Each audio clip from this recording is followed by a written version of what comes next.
Hey everybody, happy Sunday. Today's date is June 14th, 2026. The time is now 12:03 p.m. This is, of course, Marlena, Joshua's mom, and Joshua's voice.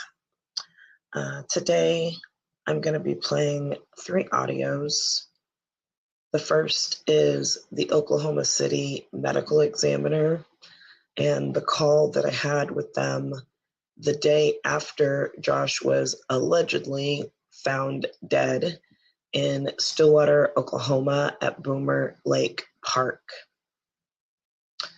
This was the first opportunity we had to drive, or opportunity we thought we had to be able to actually see his body and confirm that he was dead, because we were still in shock and didn't believe that this was real.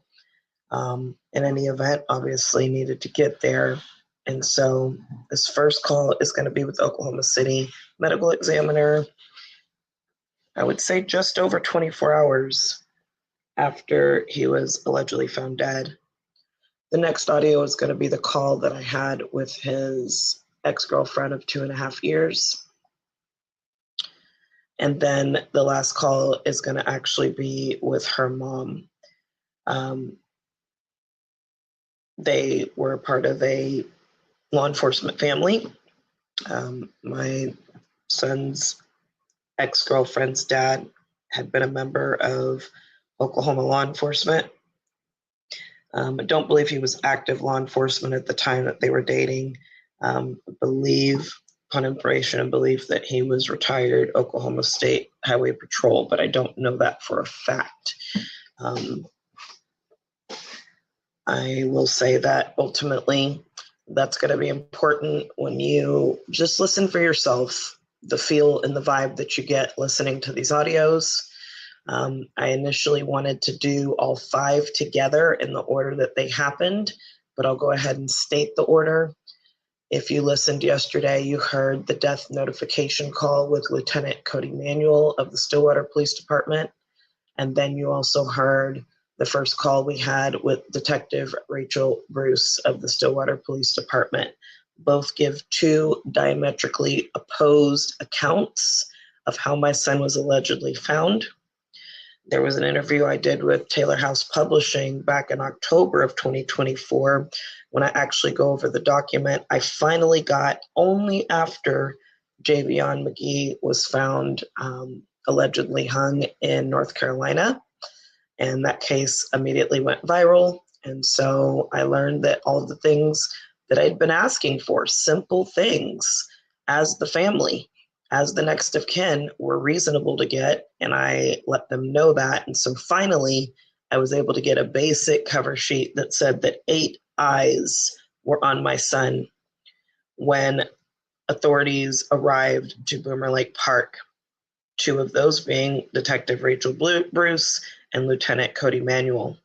So how 2 law enforcement authorities arrived at the same scene, and one saw him allegedly hanging with it fully around his neck and him having to be cut down, and another one saying, nope, he just used a portion of the string to peacefully basically cut off his own blood supply and lean into his death. I don't know, but I've been telling people for over 2 years and 2 months now that this is what happened. I don't know if I made it clear that I have audios, just like anytime I make any allegation against anyone for anything, I come with receipts.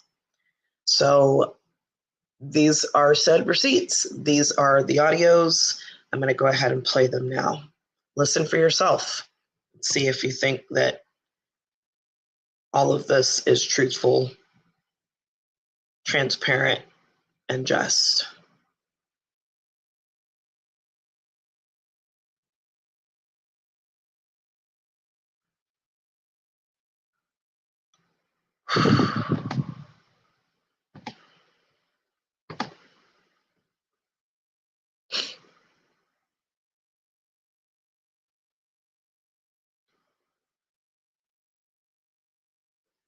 And sorry, I think I started to say the order of the calls was, first call was notification with Lieutenant Cody Manuel.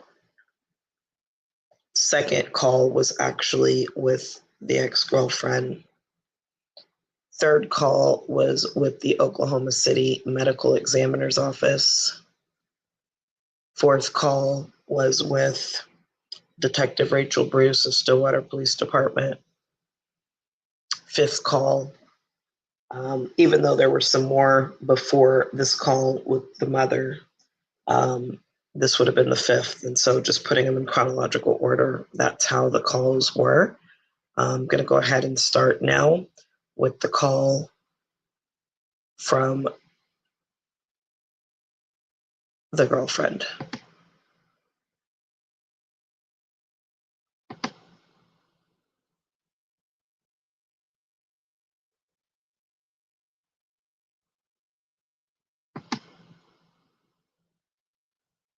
Hello?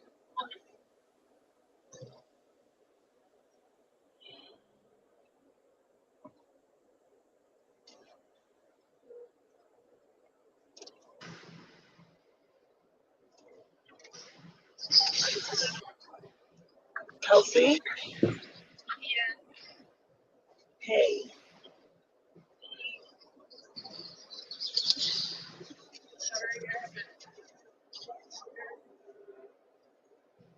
It's okay. I know this is challenging for all of us right now. How are you?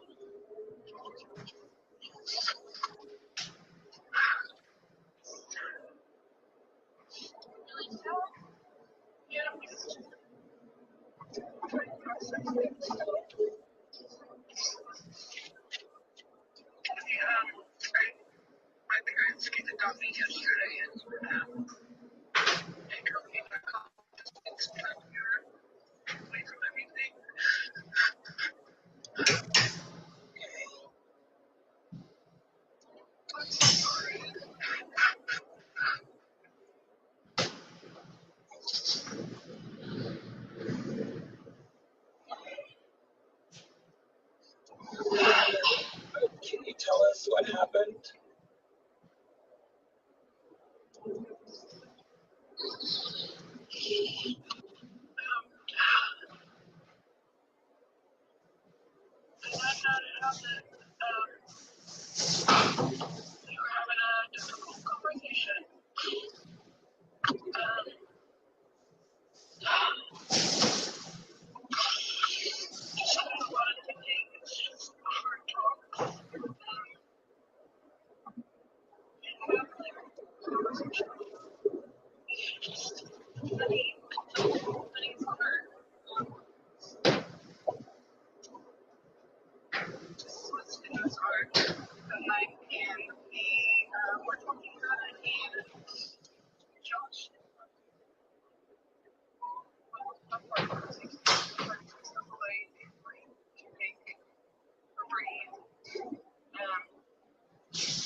Does he have any friends out in the area?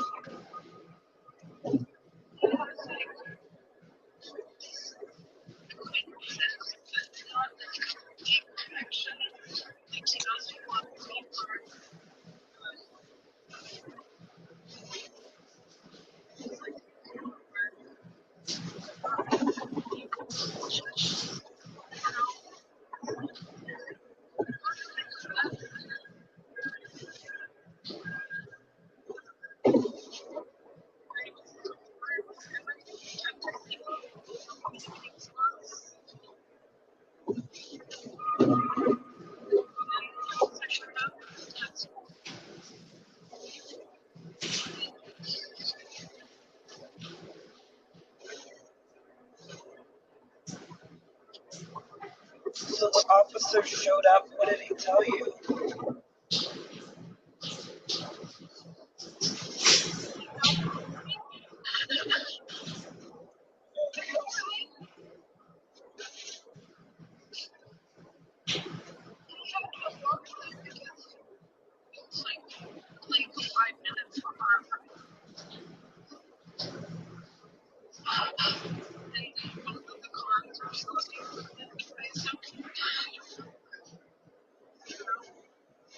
Were both cars there in the morning when you left for work?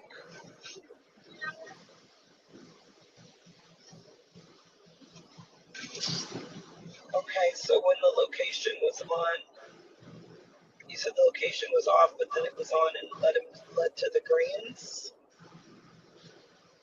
That's where his last location was.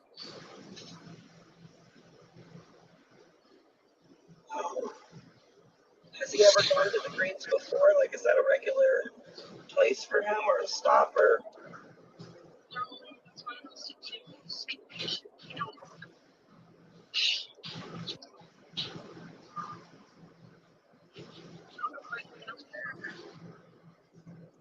So I'm assuming, like, was this in breaking up? Was this you were wanting to break up? Wait, they're stopping. I know, I'm watching.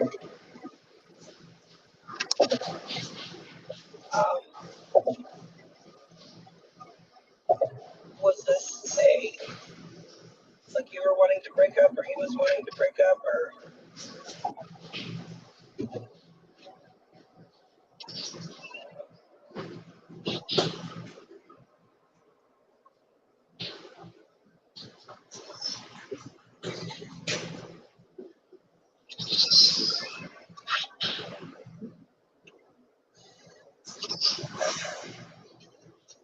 Oh,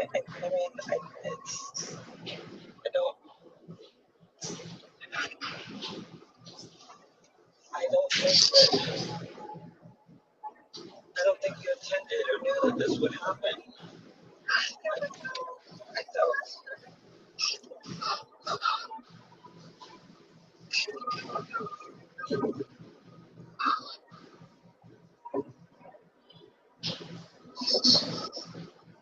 Was he just, because, I mean, he told me he was like working at the school and he was doing Amazon and was it Grubhub and something else?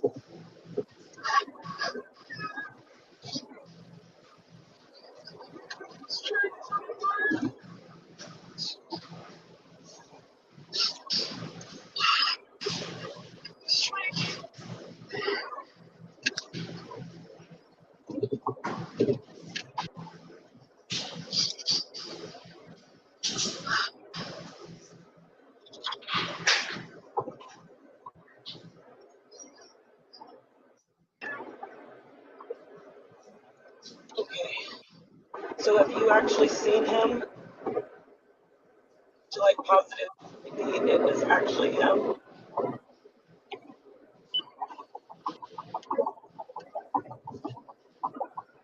Is there any chance it could be a mistake?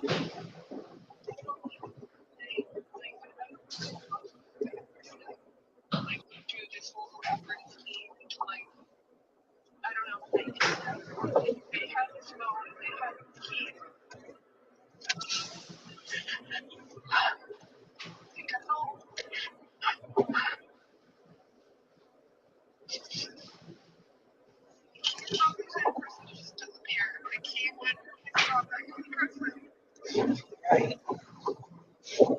Right.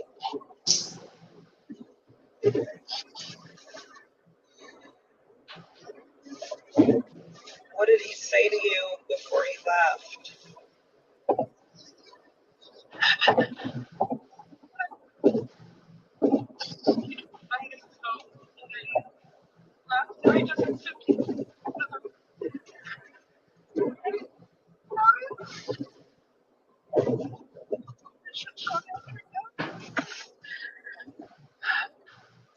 I'm sorry, I didn't hear. Did you say he said something or he just left? Or I'm sorry.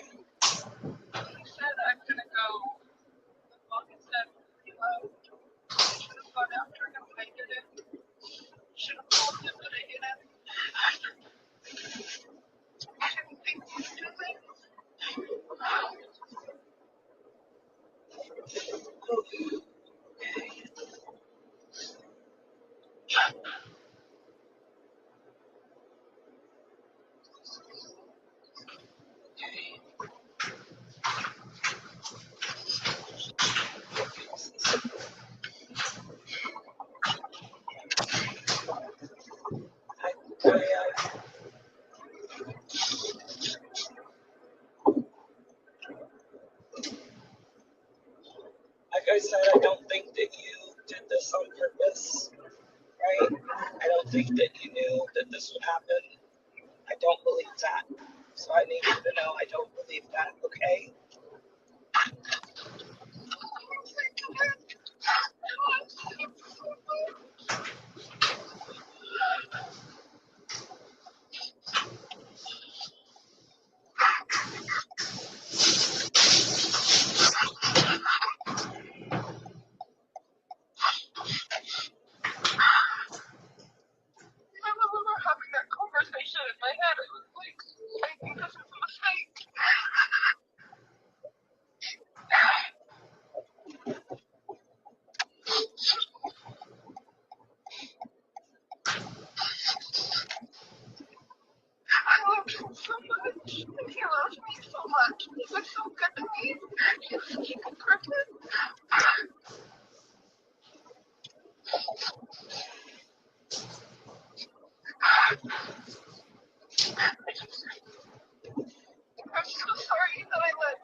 Okay.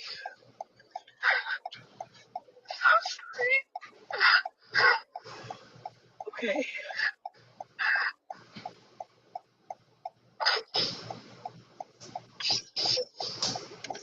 Kelsey, is there any chance somebody else did this to him?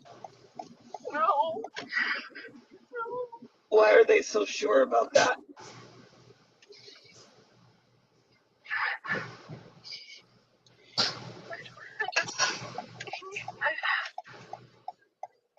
I don't know how much he expressed to you about his mental health, but he was really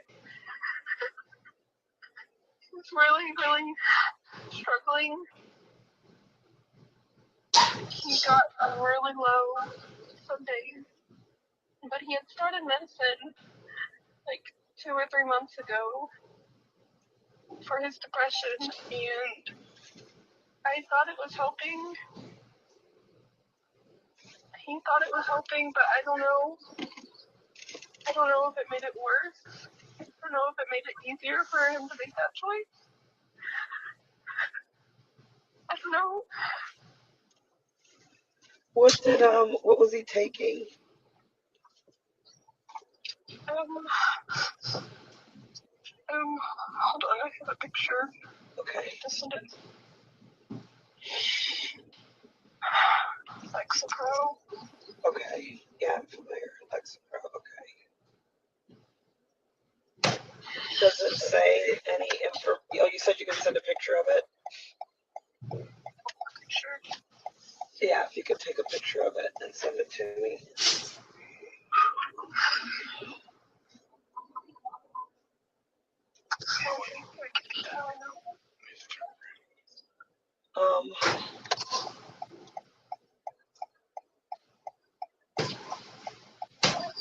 They were gonna check. They had me come in and talk to a detective about it. And they had his phone, and we both had our passwords to both of our phones. So I told them his password so that they could have access to it. And they didn't look at it then. I'm assuming, I don't know when they're gonna look at it, but she told me they were gonna check for messages between other people to see if maybe he met up with somebody, or if he had a note.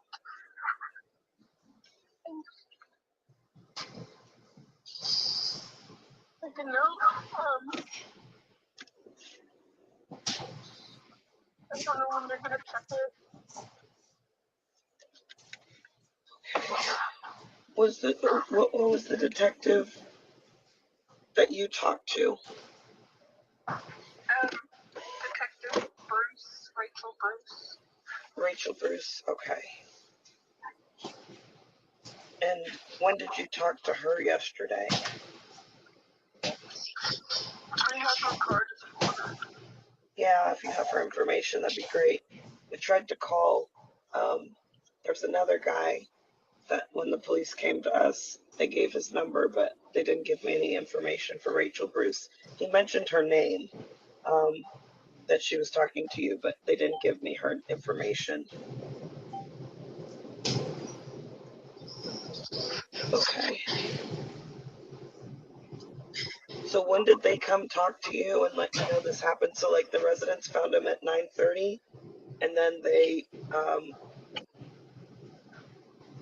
and then I think it was around 10:50 or so. is when they came to talk to you at the school? We have an officer at our school. He was the one who talked to me, or school does there every day. Okay. And did they make you go to the station? No.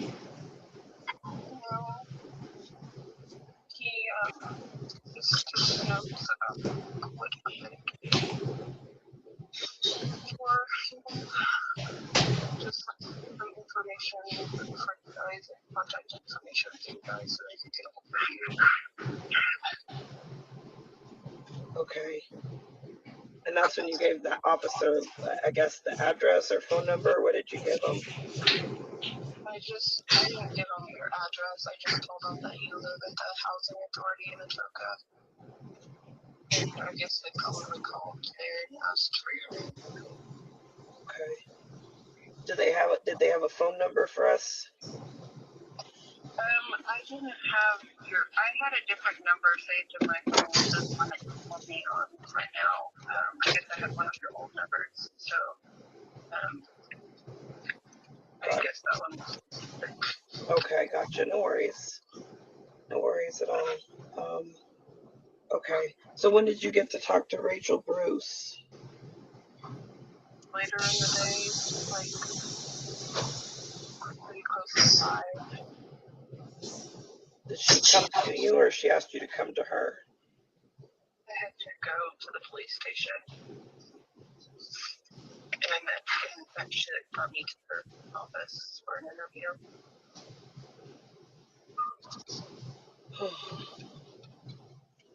Okay. All right. We would like to, we'll ask them obviously for whatever, personal items that he has that they have on him. But we'd like to be able to recover his stuff from the apartment.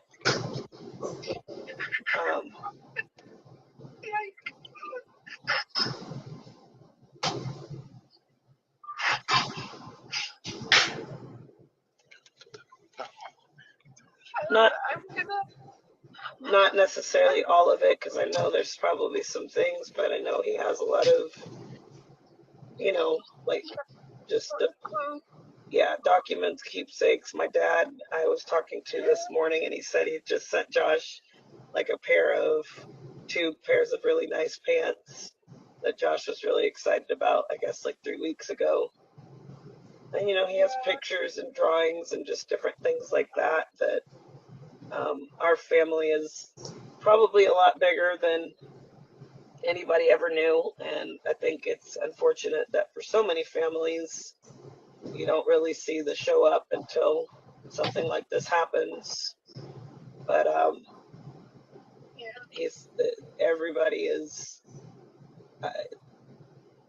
the biggest thing is nobody believes that this is real. Like, they can't process that this is real. Like, okay, has anybody seen him? Do we know for sure? Like, this couldn't be. And so I believe that it's real, but I know in my heart that it is, because he's just not the type of person to plan a big scheme like this just to like disappear. Like, he would never do that. Right, so they didn't even show you pictures of his body to confirm it was him? No, and I don't think I would want to see them. I don't want to see him either, but and I'm not going to ask you to do that. As his mom, I know I have to, and I've been struggling. We were going to come up last night, but I don't even know how I'm going to do it, because just even like I don't. God's going to have to give us strength. But it's like, for a lot of people, it's like it's not real until we actually see Josh. And we can't, we're trying to process. And I know you are too. So I appreciate you being willing to talk. Because I know, he is with you. And, I just, there's so much going on in our world. And the last thing I thought, like, especially with our trip recently, Josh was happy. He was happy to spend family time. And yeah, he mentioned the financial struggles now that he's doing and how hard he's trying. So I was aware of all that. We talked about a lot of things, but he was happy. He's looking forward to seeing Mariah. Like, I didn't even see his last text because I just got into court and one writes back to Mariah and he was like asking, hey, can y'all FaceTime? Unfortunately, her dad violated again, so we didn't get to see her, but like, he wouldn't have. It baffles me. Yeah, but I don't want to. So,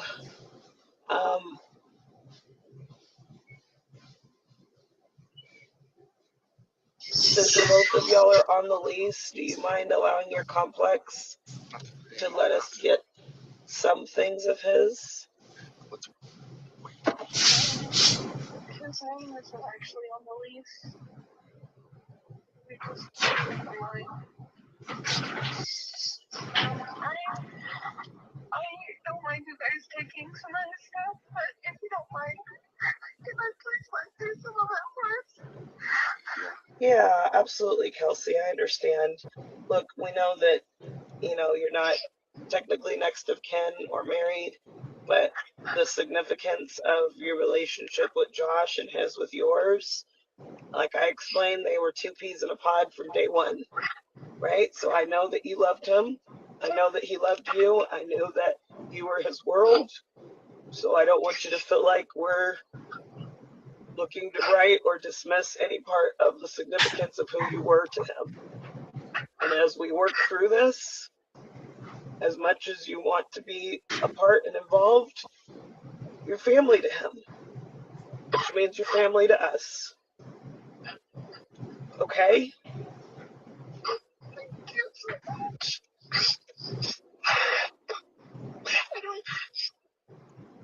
I don't know when I am gonna do that. But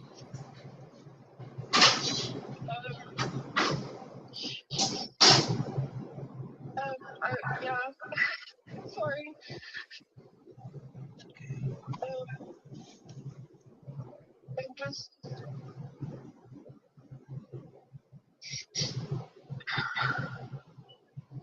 I'm sorry. It's okay. Our world at this point, nothing that was going on is moving forward at this point. So if you don't mind, just, give me a call when y'all are heading back out.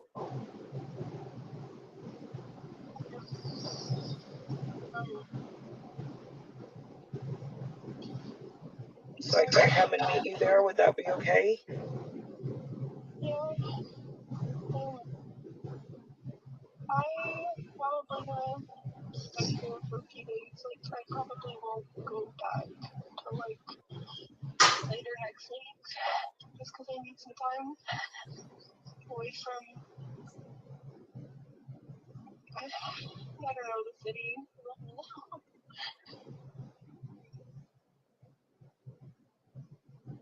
Yeah, I need some time.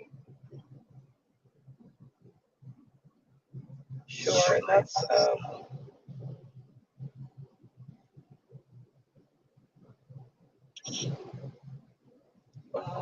yeah, okay. I understand that. Well, if you could just keep us posted, we'd really appreciate that.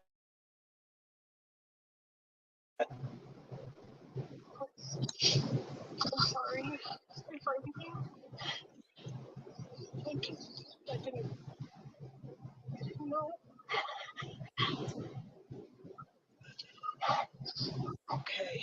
Well, thank you for talking to us today, talking to me today, so that we could hear from you, because that was a missing piece that I really needed to process, right, in all of this. And do you want to be involved in anything? Do I want to be involved? In anything in terms of like services or Of course I don't think I can stand up and speak. I definitely want to be there, absolutely, but I don't think I can speak. Okay.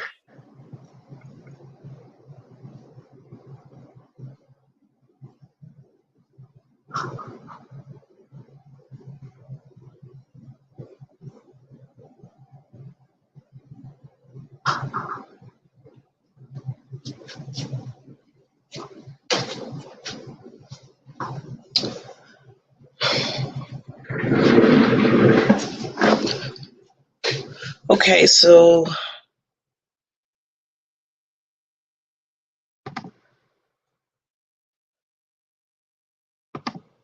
all right, so that was 28 minutes, 55 seconds. That was the call with Joshua's ex-girlfriend, who reported that they had broken up 12 hours before he was allegedly found hanging. And so now I'm going to go ahead and after that call, there is another audio, and I need to locate it, where I follow up days later, letting her know I know that she's with her parents. Don't want her to have to stress about getting back, but it's now, day 5, day 6. We're trying to get Joshua's belongings as the next of kin. They weren't married. And I had been talking with attorneys that said, hey, see if you can call the complex, see if the complex is willing to help and possibly let you in so she doesn't have to go back. So what I had done was called her to let her know, check on her, see how she was doing, and let her know that, hey, I knew she was with her parents in Durant, which was hours away. I talked to the complex, and they are willing to either give me a key or allow me to go into the apartment to be able to get his things if she sent an email, and that I would also be willing to do it live stream. So, I wouldn't accidentally take something that was hers, and so that we could do that together, but she wouldn't have to actually physically go back to Stillwater from Durant. As soon as I mentioned that I talked to the complex, she started hyperventilating and said, "What? You did what? That's my apartment." And literally flipped out on me. Now, there's a video, I haven't played it yet, I'll make sure I get it up, where when they moved into the apartment, they were recording it.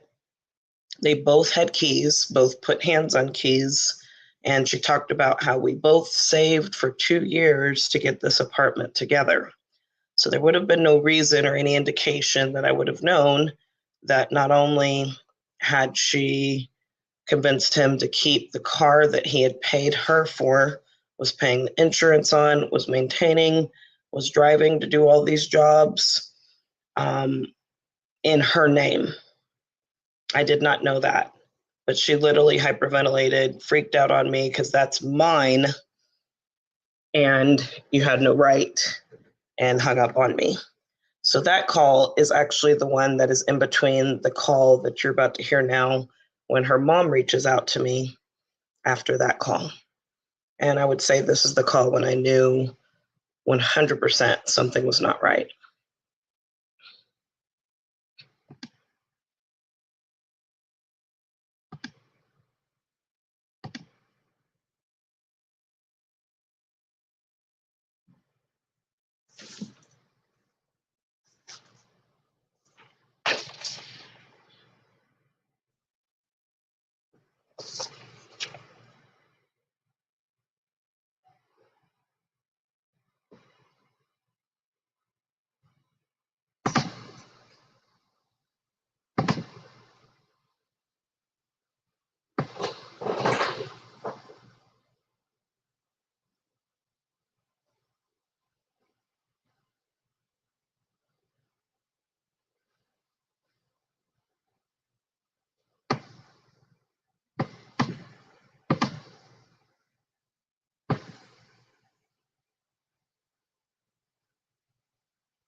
And I apologize for the brief delay.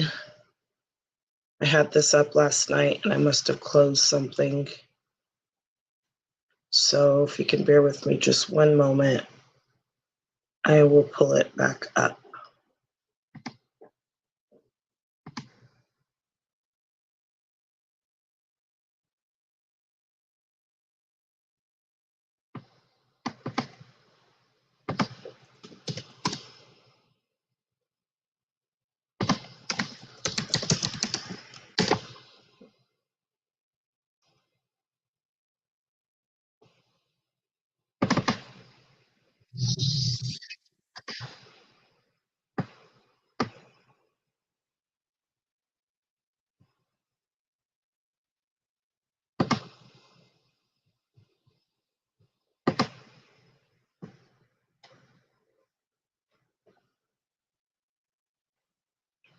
Okay, so this is the first call we received from my son's girlfriend of 2.5 years' parents. This is the very first call or communication at all that we get from them. And it comes through the mother. Again, the father is former law enforcement. This is from the mother. After I'm just trying to recover my son's belongings.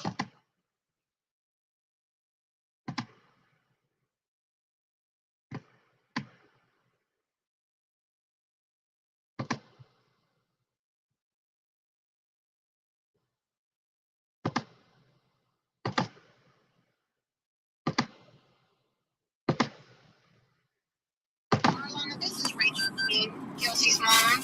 Hi, Rachel. How are you? I'm doing okay. I'm so sorry for your loss.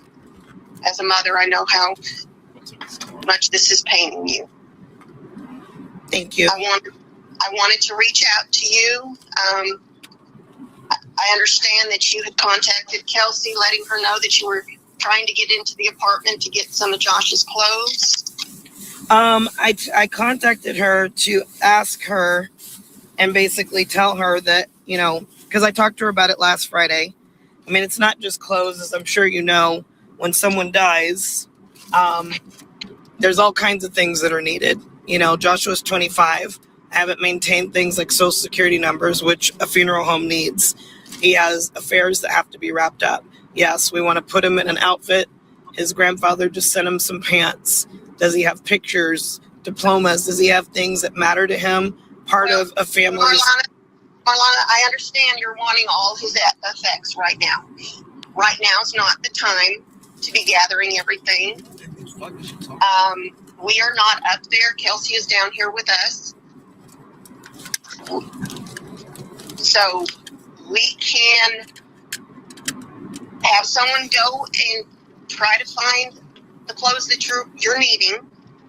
If not, if we are unable to find those clothing items, we can get some other items that are there available for him to be buried in. And I understand there's specific clothes that you're wanting, but if we can't find them, I hear you, Regina, and I appreciate it. I didn't even, kind of like when I was talking to her, I didn't even get a chance to finish. I understand. I did not know this until I asked Kelsey on Friday and confirmed with the complex. I didn't know he was there, not even on the lease. But what I was trying to tell her is that I spoke with someone yesterday that even though basically she's committed a lease violation, they're going to try to keep it under wraps and not treat it that way. And again, I wasn't asking to go in by ourselves. I wasn't asking. That's not here or there right now.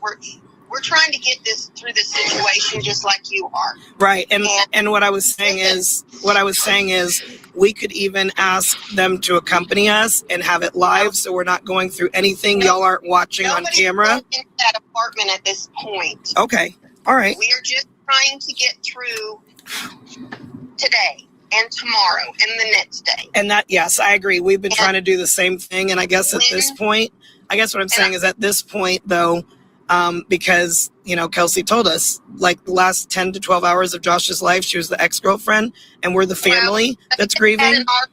Listen to me. They had an argument. He had left.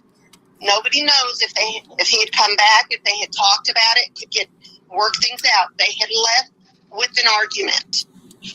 So, at this point, we're just trying to help her get through this. I understand. And as a mom, I'm trying to help for my son and all of our family get through it.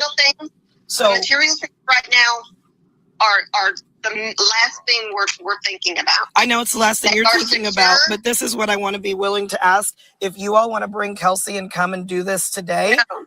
Okay. No worries. Okay. Thank you, Regina. Thank you. So, there's a lot I can say, but clear thing is my dead child is not the priority, and nobody's going in that apartment, which was the last apartment he was seen in alive. Even if they were still dating, as a law enforcement wife, she knows that does not rise to the level of next of kin. So I'm going to move on so I don't get too deep into the weeds, but that was my first condolences, and let me interrupt you and tell you how it's going to go because she's the priority. Your son's dead. We'll pick an outfit. Stop talking.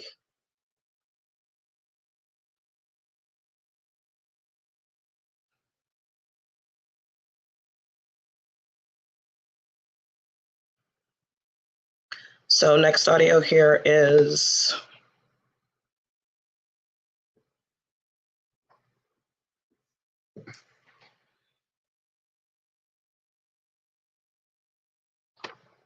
the medical examiner.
Completed with everything. What does that mean? So,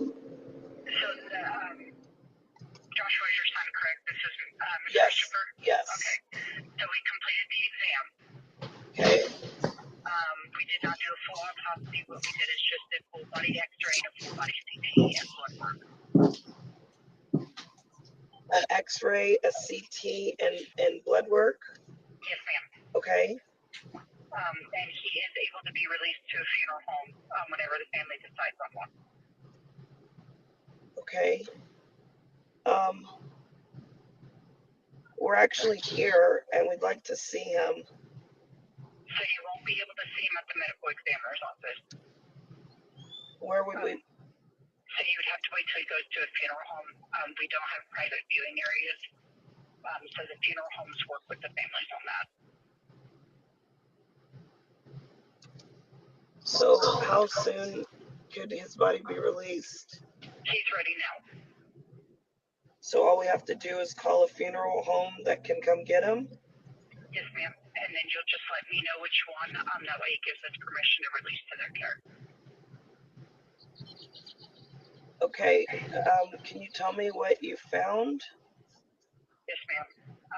So the cause of death is a hanging, and the manner of death is a suicide.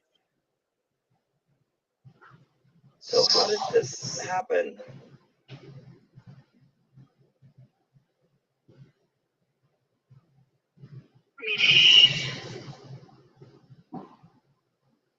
Have you talked to law enforcement? I mean, literally briefly, like maybe 1 to 2 minutes, but just getting the information. And so, yeah, we haven't, I mean, we couldn't really even process what they were telling us yesterday. So, okay.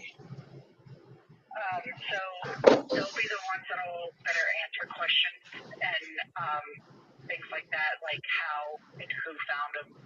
That's their part of the investigation that they have to give you.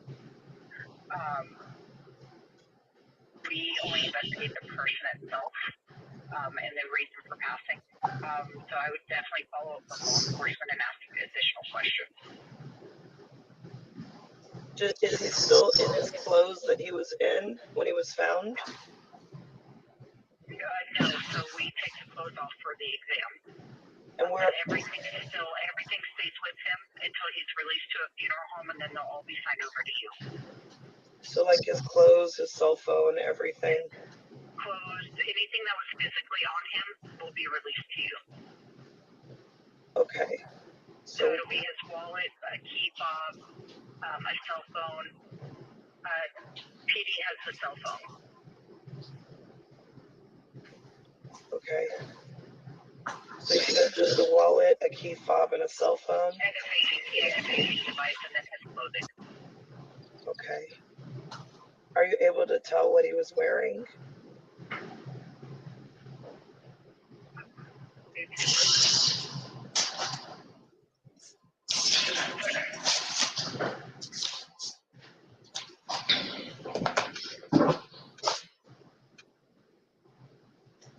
So it looks like he was wearing like a tan jacket, and then he had a blue sweater under that, and then a white shirt and black pants, black sweatpants, and then black shoes and white socks. You said he had a tan jacket, blue sweater underneath, and then a white, like a kind of a white t-shirt. Yes. And then he had, what happened? What was? He had black sweatpants, black shoes, and white socks.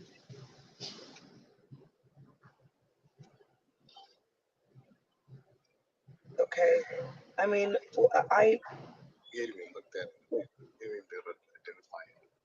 how do we know that it's him? I mean, is that normal to not have us identify his body?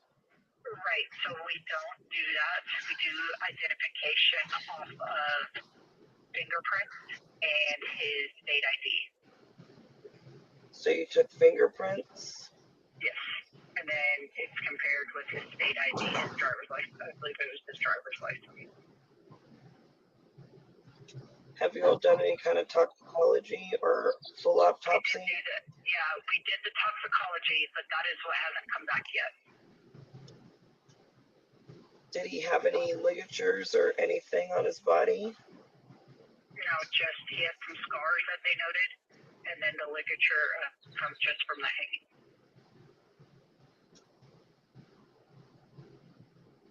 Scars, where were his scars?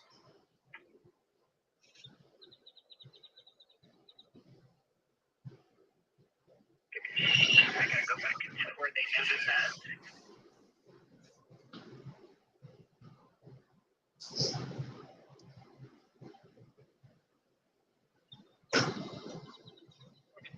It looks like he has one scar on his,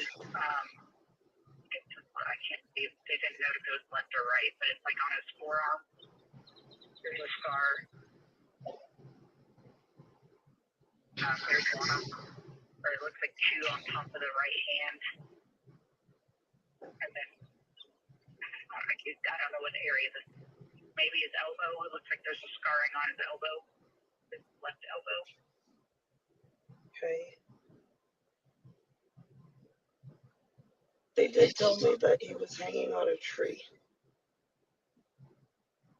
Yes, ma'am.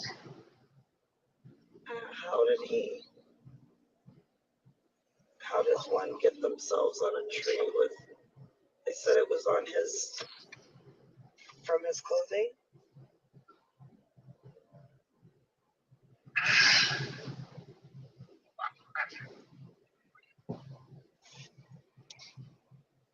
It looks like it's the string from his jacket that he was wearing. The tan jacket? Yeah. So was he actually on the ground or on the tree when he was found? So when he was found, they found him hanging, and then they cut him down. Was he still alive? No.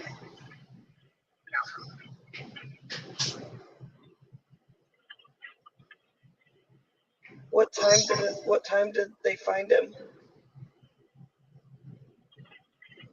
They found him at 9:15 yesterday morning.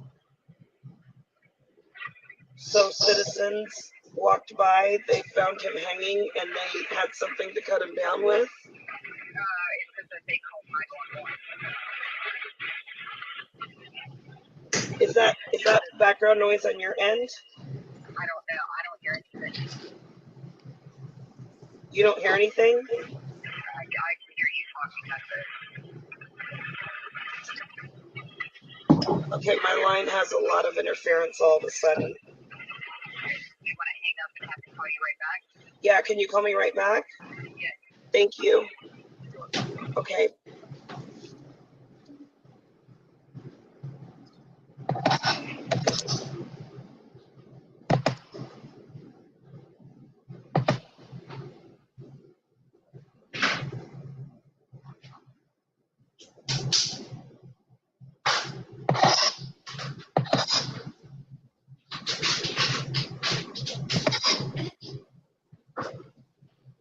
This is part 2, where the conversation with the Emmy continues.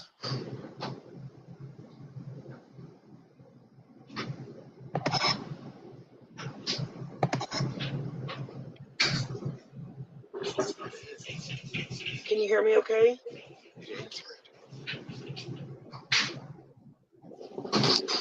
Can you hear me okay? Yes, I can hear you. Can you hear me? Okay, I can now. I don't know what all this the noise was, but it's gone now. Okay. So you said there was people that found him. Did they mention how many people found him? No, it just said that a bystander walking a dog found him and called 911. But like I said, speaking to law enforcement, they'll give you more information on all of that part of it. Because we're still waiting. We requested their report, so we're waiting for that as well. Okay, so what normally happens to get the body? You have to pay a funeral home to come get him? Yes. Do you know how much that is normally? It depends. All of them are different.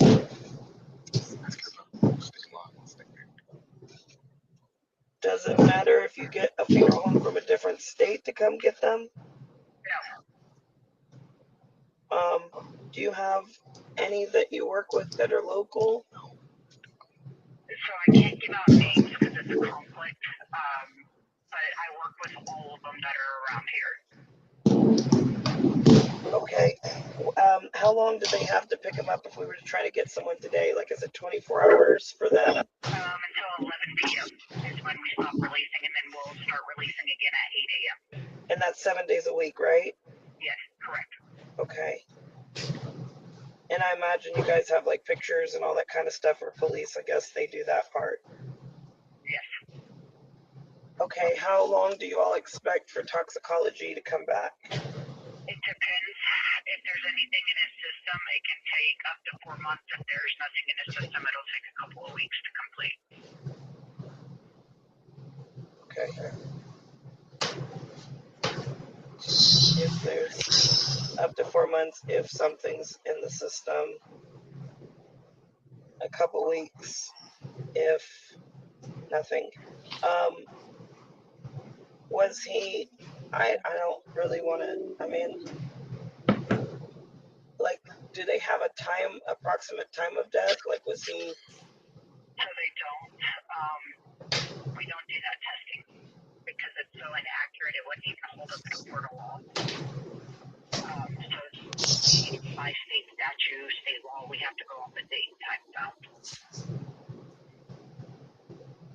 Was he already, like, had rigor mortis already set in when you found him? Yes.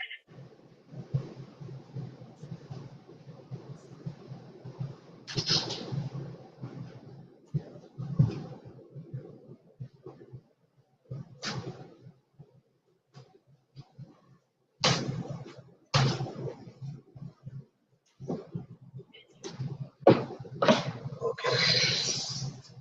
Do you have a phone number or email if I have any further questions to get a hold of you? Yes. I'll give you my direct line. Okay. I'm ready. Okay. Okay. Do you hear that crackling on the line again? Okay, 405-248-9703. 9700. And then what's your email address? Ashley, ASHLEY,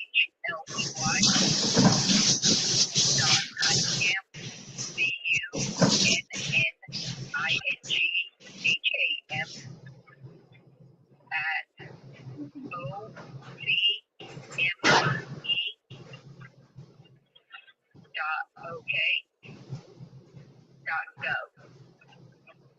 ashley.ok.gov. Ashley.Cunningham with 2 N's, so CUNNINGHAM at OCME.OK.gov. Yes, ma'am. Okay, Ashley, I really appreciate it. And I guess where they come, we're sitting in front of this 921 building, so citizens can't get in at all. You can come in, you just won't be able to see him. So what would people come in for? Most people don't. I mean, you can come in, but I would just leave the same information that I already told you. Okay. That's the only time is if somebody can't or doesn't want to talk and they want somebody in person. It's just the front office part of it. Okay. All right. Well, thank you Yes, ma'am. for calling. And if you have any questions, anything, email me, call me. Okay. Are you here till 11? No, I'm only here till 4:30. Okay. All right. Thank you very much. Yes, ma'am. Bye. Thank you.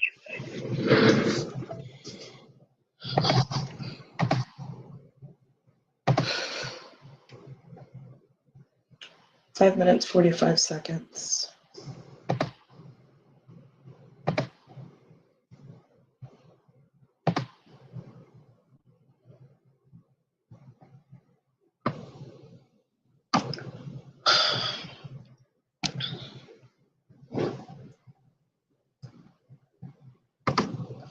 All right, that was 15 minutes, 27 seconds with the Oklahoma City Medical Examiner's Office.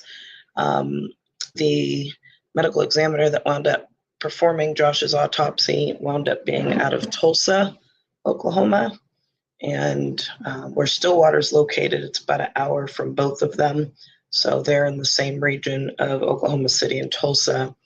His body was sent to Oklahoma City, but it was done by a Tulsa medical examiner.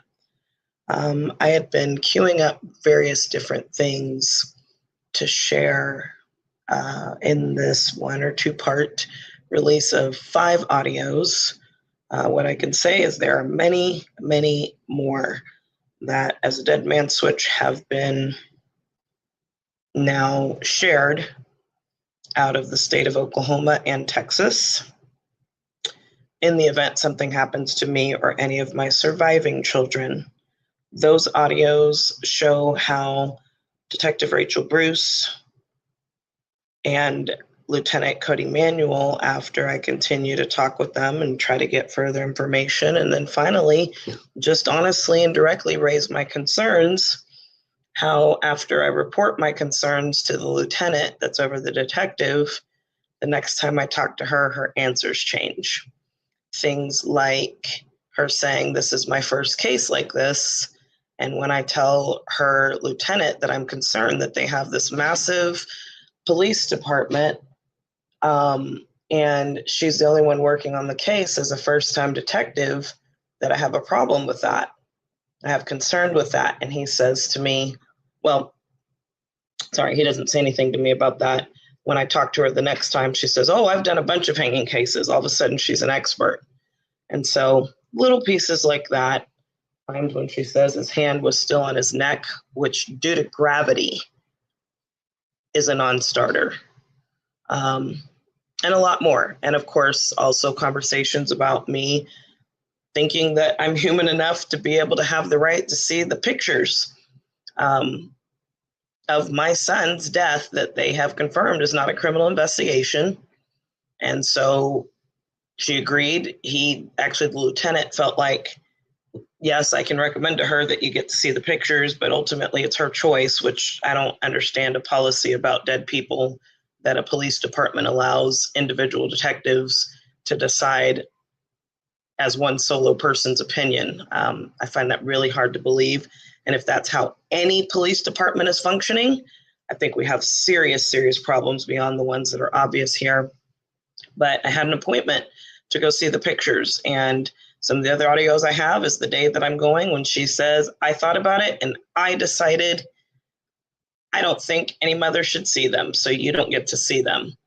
And as most people talk about, they're not that gruesome. So just cover up after cover up after cover up.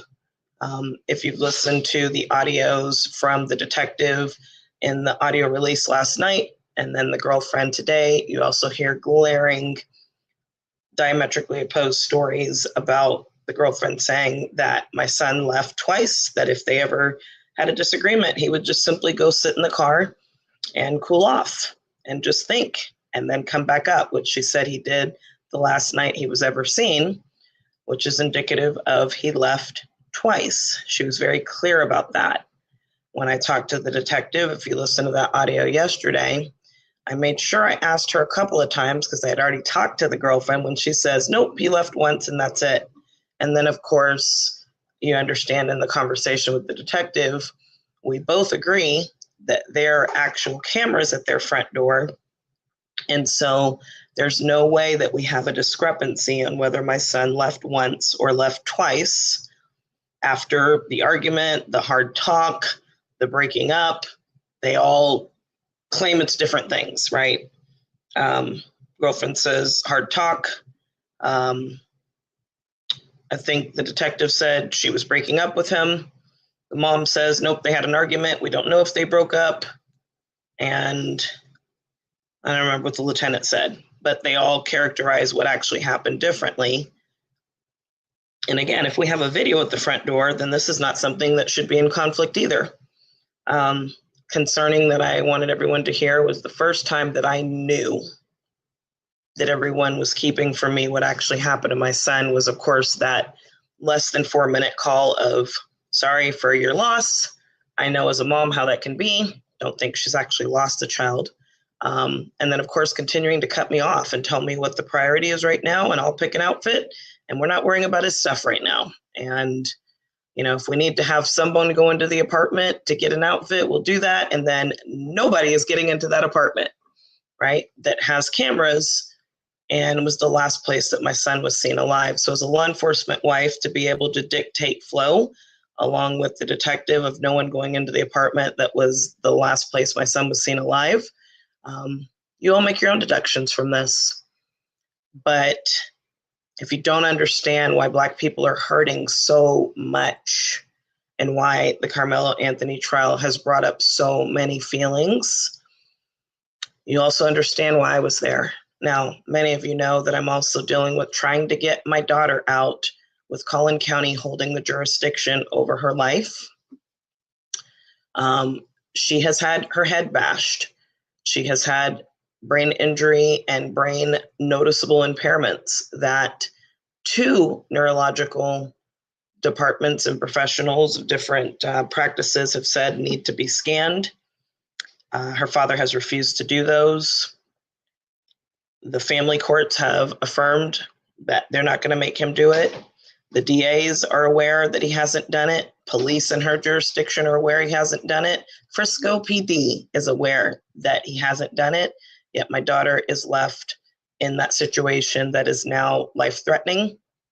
Again, called to make a report to Frisco PD when I had her for supervised visits because we'd go to Stonebriar Mall with Keeping the Peace LLC, which is a bailiff-owned 30-year bailiff of Cynthia Wheelis, which is also the wife of Ray Wheelis, regional judge for Collin County and surrounding counties. He employs law enforcement officers. Now, had 7 months of no incident with them having no incident with me. And honestly, my last memories with my 12-year-old daughter are based on the notes of these officers. I learned while showing up for the Karmelo Anthony trial that these were not regular street law enforcement officers, but they are actual bailiffs in family court. And again, have not a bad word to say about 2 that I realize are working in active district courts right now. 4 judges. I learned that they are actually attached to the judges and their licenses are held through the Collin County Sheriff's Office. And so, you know, these are the types of I guess I would say it's complicated feelings that people have when they don't have a complaint with certain law enforcement who's done nothing more than provide a service professionally, cordially, the way that it's supposed to be. And they may be attached to judges that aren't doing the right thing, but they themselves as law enforcement officers aren't doing the wrong thing. I found out about 3 weeks ago, when I still was getting services with this agency, that apparently 20-year investigators in the Collin County DA's office also serve as supervisors. I imagine they are also dually licensed law enforcement peace officers. And I did not know that the judges, the bailiffs, and the DAs provide the services that parents pay for based on family court orders like mine that unfortunately are keeping children intentionally and knowingly in neglect and abuse. I mentioned the concern for my daughter's brain because right now Collin County is prosecuting a mother for capital murder because of the fact that she knew the boyfriend was abusing her 4-year-old son, Dawson. She would text him about it. Every time you have him, he has a new injury. And so she was fussing at him about it, but she continued to place her child in and failed to remove her child from the custody, care, and control of someone that was neglecting or abusing her child. It turned out, because we can't see brain injuries, that the little boy in October of last year wound up in ICU. And then finally, unfortunately, in the first week of December, wound up losing his fight and dying, at which time the boyfriend, Christopher Alexander, and the mother, Chelsea Berg, are now facing capital murder over child abuse brain injury that caused death. But again, somehow when it comes to my, yes, Black child, they're not concerned, I guess because she's not dead yet. And when she is, could they prosecute a case where I was constantly begging judges, police in Frisco, the Collin County DA to protect her? Will they prosecute a case where there is emails, where there's audios, where there is plenty of filings and notice, protective order filing being denied that I'm now appealing in the Dallas Fifth Court of Appeals? Will they prosecute a case where the mom abided by the law and said, hey, I don't need her to wind up a hashtag. I don't need her to end up dead. Let's protect her now. But unfortunately, the officer that actually interfered with the 911 call, well, it was the non-emergency call to Frisco PD that I made that day during the visit to have her head checked out and to report the fact that I had confirmed with both neurological centers it hadn't been done, even though her father lied and said it had. Are they going to prosecute a case where they had actual knowledge that this was a risk? And for Dawson, they're prosecuting. For Mariah, nothing to see here. Furthermore, judge that in his plain clothes was pretty excited to sit on the front row there at the wall behind the jury or next to the jury to watch the sentencing of Karmelo Anthony. But unfortunately, when he failed to protect my daughter, because a protective order he allowed to dissolve and said we will handle the abuse and neglect issues through the family law case, he allowed it to be transferred to new judge Catherine Pruitt, who was appointed to the bench now in the 494th, also being appealed. And with that strangulation she suffered 2 months later, they still haven't protected her.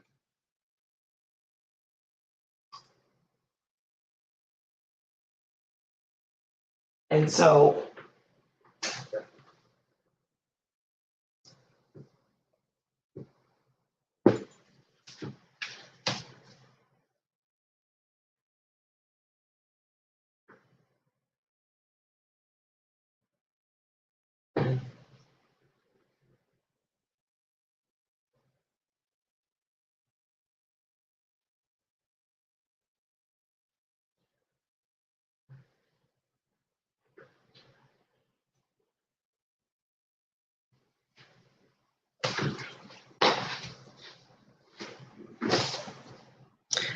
anyways, clearly just is not any concern for a Black mother and her children. in Collin County, in Payne County, in Denton County. Again, there are two very different systems at play, and it's unfortunate. Has it spread now to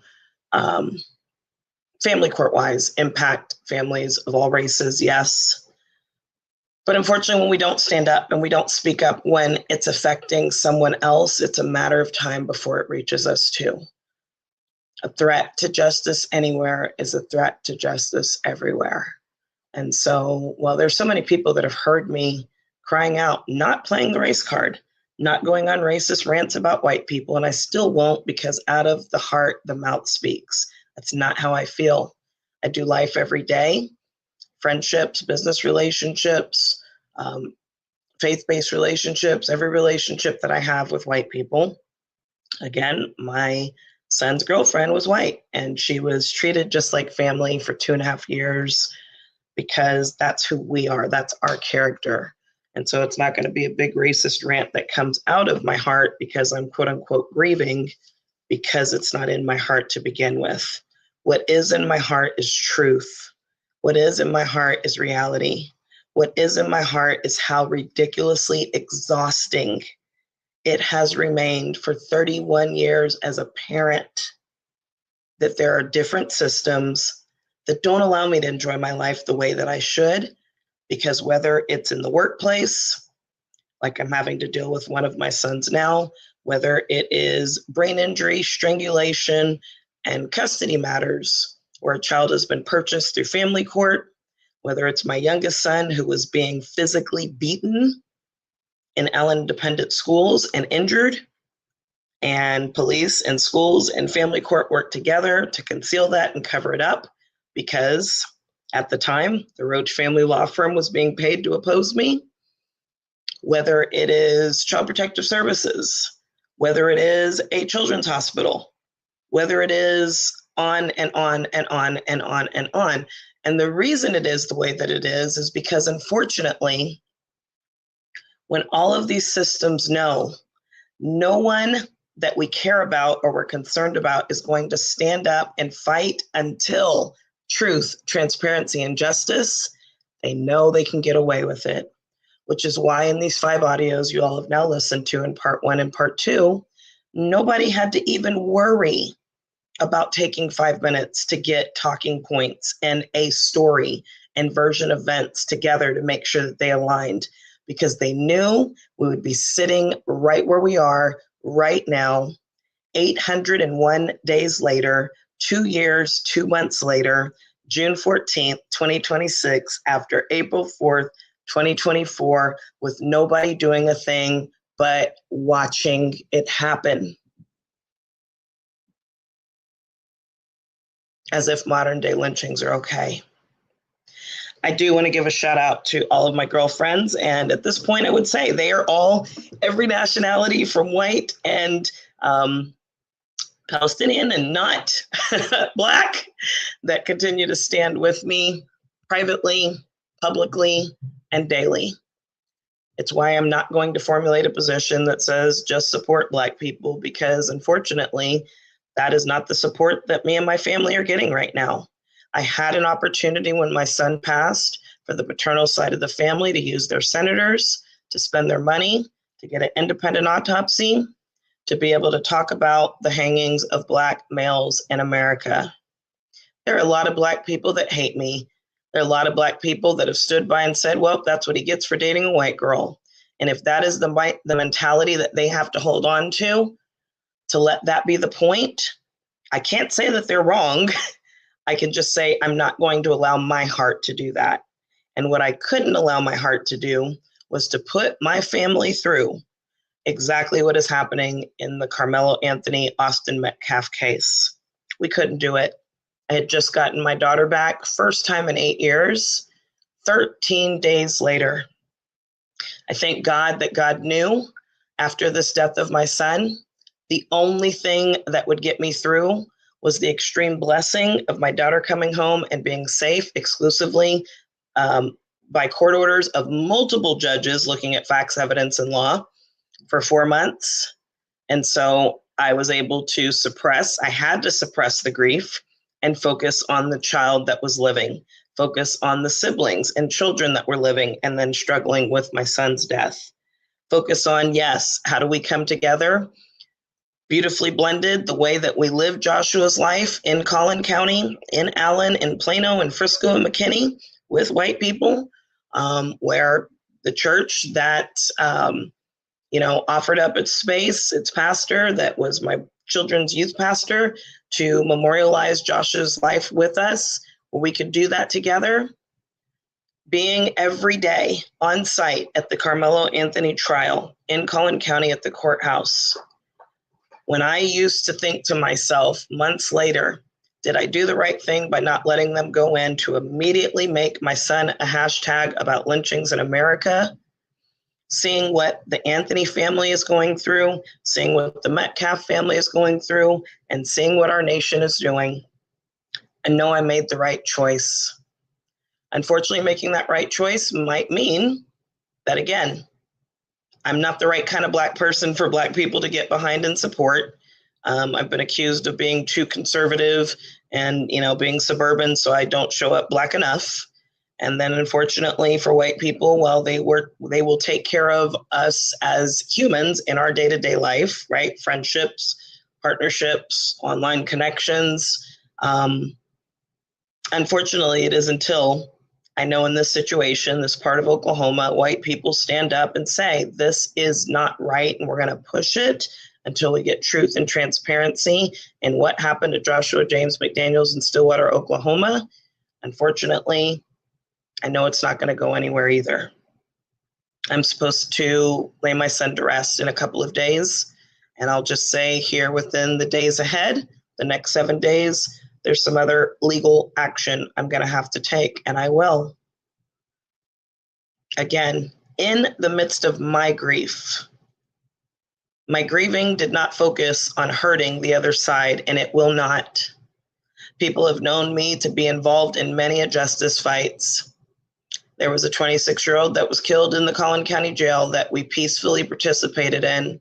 And when people wanted to dox officers who I knew had families and children, I said, absolutely not. We need to be lawful. We need to be peaceful. And we don't need to be sending harm to the doorsteps of anyone. That is my stance. That is my character. That is who I am.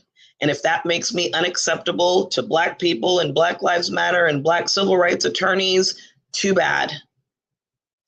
If it still makes me Black out here and not important enough, not seen enough, not identified with enough for white people who, if this happened to their child, would be fighting until justice, well, then I don't fit in that box either.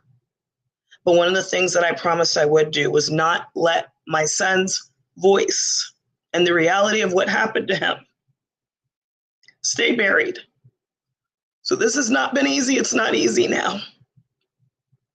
But I do believe there's a God in heaven that is speaking and exposing right now. And so if anyone knows anybody or can do anything or willing to write a letter, your letters, your emails matter. Mine as a Black mother doesn't. And that's just the way that it is. Doesn't mean I'll stop talking. Doesn't mean I'll stop exposing.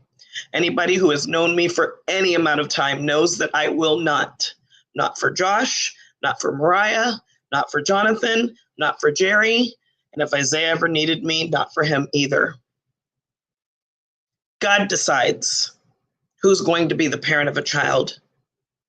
Does every parent wind up deserving the right to continue to have access and be a parent to their child? No. But after 31 years and raising 7, 5 by natural birth and 2 by extra blessing, with no criminal record, with no drugs, no alcohol, no abuse, no neglect, no mental health, and still in my right mind by God's grace, even though people test that daily, there is no reason that I should be separated from my children. And I do believe here very quickly God is going to correct that. He is going to make sure that truth is divided from all the lies. Lies are the language of the enemy. I do believe it's evil. I do believe it's demonic because that's what the word says. And it's Sunday. And so all these great people in power that are filling churches all across Oklahoma and Texas in the Bible Belt, they say that's what they believe too. But let's look at the fruit. When facts, evidence, law, and truth actually collide to bring forth something called justice and equality for all, then we can believe their talk. Otherwise, I think we're going to wind up understanding one day there's going to be plenty of people to whom God is going to say on Judgment Day, I don't get to judge. I don't have a heaven or hell to put anyone in. But I do think that there's going to be a whole lot of people that fill churches today that play games with religion, acting like they are quote unquote Christians or men and women of God, that he is going to say, depart from me, I knew you not. You used religion and you used his name for power, for politics, for profits, for every purpose besides truly being followers of Christ. I'm going to go ahead and get off this live now before I start preaching. That was not the point. But I said I would do this before I have to lay my son to rest. I have to do that in 2 days. Y'all haven't seen a picture. I haven't gotten anything. Because again, as a Black mother, I don't have rights to. Allegedly, we're human. Pardon me if all the evidence shows I'm still 3/5. I hope you guys have a happy Sunday. Thank you for those of you that have listened, that have shared. Katie, thank you. Ginger, thank you. I can name some others that in the background every day let me know. Marlene, I see you. I see your family. I care, and we're with you. You know who you are if you're listening to and under the sound of my voice. For the rest of y'all, at the end of the day, it's not the words of our enemies, but I do have to let you know it will be the silence of our friends that when it's over, we'll remember. When we don't stand up for others, when their rights are being violated, not acknowledged, and dismissed, please understand there's going to be a group of people descending upon the Collin County Courthouse in 30 minutes. They are now of every race. They are now of every gender. And I'd have to suggest to you that when we decided over 400 years ago as a nation that it was routine, it was okay, it was humane to rip babies from the breast of Black women slaves, we set up the circumstances for where we are today. I hope today we'll start making better choices for equal access to justice for all. Thanks for listening.